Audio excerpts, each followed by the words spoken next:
It's a work in progress.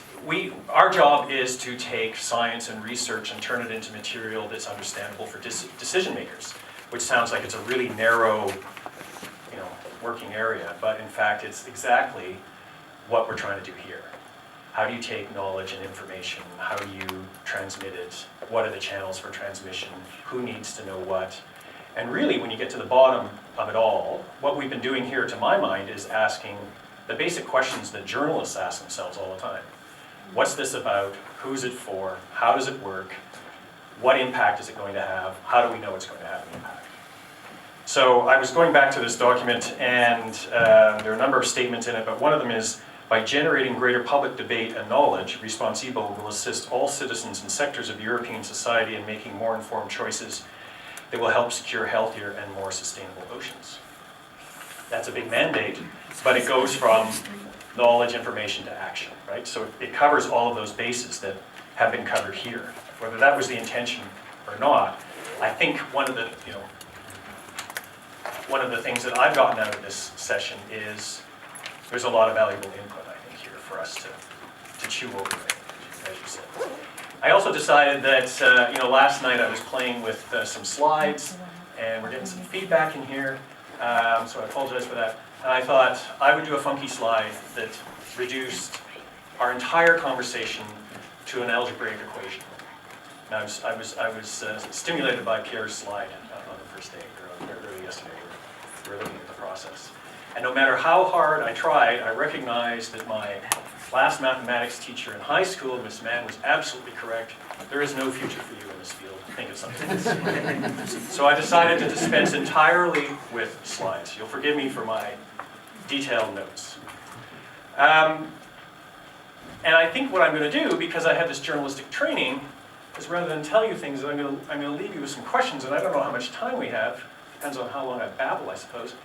But I would be interested in a conversation about some of these questions, but maybe we've already covered it. For me, the first thing is like, okay, what's this knowledge for? What do we, and several people, obviously, almost everybody touched on that in some way. Who needs it? What's it going to be used for? What kind of change are we trying to create?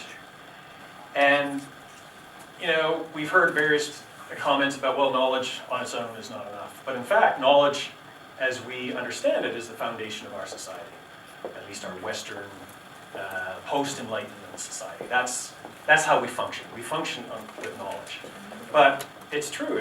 Suzanne just walked us through the whole idea of cognitive dissonance. And I hadn't heard that term for a while, but when I was in university, we talked about it a lot. And whether it was in political action or it was in other kinds of social movements, you know something. Here's the result that you're going to go to if you don't change your behavior, but we still head down this road. I was going to beat up the smokers, but I decided not to do that. We do a lot of work at GRID-Arendal on climate change, and I can't tell you the number of meetings that we've been in where people have said, what is it? What's it going to take to change people's behavior? How come we don't understand? As we all prepare for our next flight and give money to good causes. So we all suffer from that. And we talked a lot about actors. And how do we connect with actors and audiences? Well, again, it goes back to what knowledge, what actors, and I think that was something that came out very clearly, and I think that's something we're also going to talk about in the partners meeting afterwards.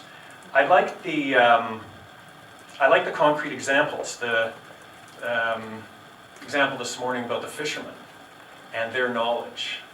Most of my work in the last 25 years has been in the Arctic, and one of the important debates in the scientific field in the Arctic, in the research field, is science and traditional knowledge, the knowledge of indigenous peoples and all that. And traditionally that's been seen as, well, it's anecdotal, we'll do a report, it'd be nice to quote a few people from our consultations. It's not really, you can't make data out of it. In fact, indigenous knowledge is data. The knowledge the fishermen have is data. And the challenge is not to say, okay, but it doesn't count. The challenge is, how do we bring that into the discussion? How do we help focus what we're trying to do using various sources of information and data? And so, which takes me to the bucket analogy, which I also really liked, because that's kind of how my brain works. You know, you're trying to figure out a problem and there's things that just don't fit because you're using the wrong filter. So we need to look at what are the filters that we're using? What are our understandings? You know, goes back to this question of ocean literacy, and Hydron and others in the group will forgive me because I'm kind of a later comer to this project. And I'm always, and Kari and I, when we're talking, what's ocean literacy? Like, what is the definition? So we had some definitions today, or over the last 24 hours. But it's a concept that's very difficult for somebody who's not involved in this kind of work and discussion to get their heads around. And so language is really of fundamental importance. And it's language, how you interpret the terms being used in the project, but it's also the language you use to communicate it to either your funders or to your potential partners. And that's always an interesting and challenging exercise coming from an organization we have 30 people, and I think we're from 17 different cultural groups. English being the imperialist, of course. The other thing that really struck me yesterday, and it was Yvonne who brought it up, is the emotional connection. In my job, I bore people to tears. They leave the room when they see me coming because I'm always talking about the stories that we're doing.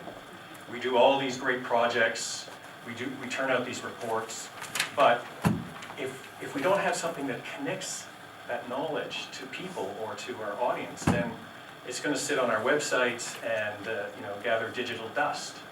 So what's the story in the report? What are the stories in this work that we can bring to the fore?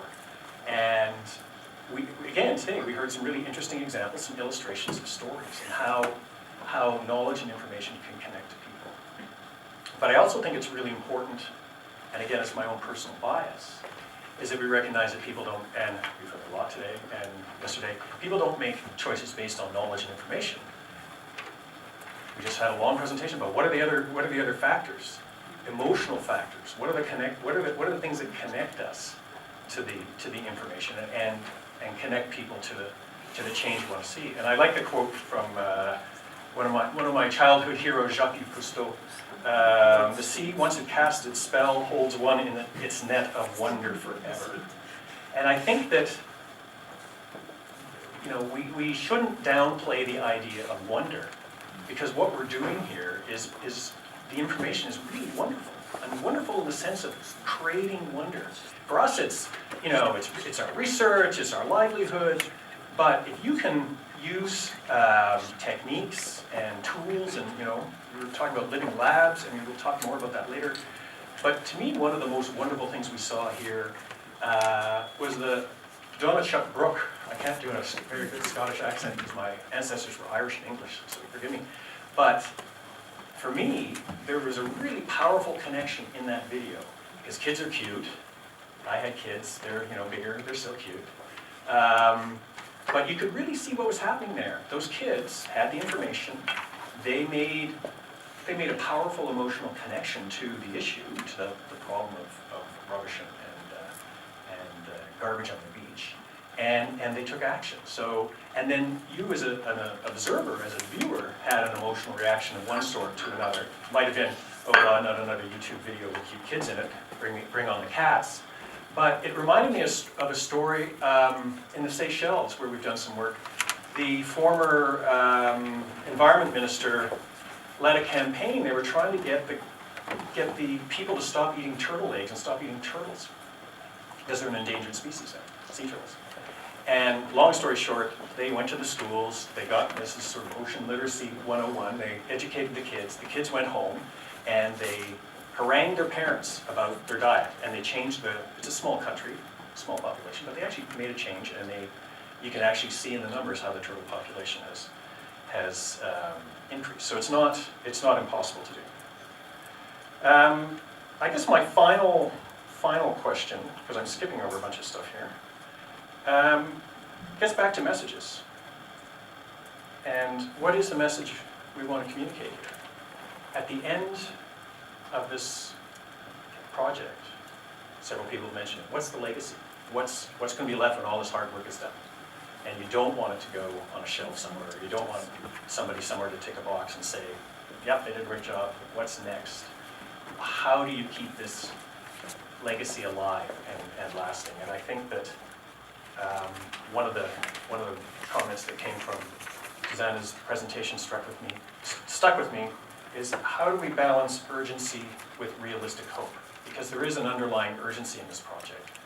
But if you're going to create awareness, knowledge for change, you also have to remember that what is it that you can get individual actors to do?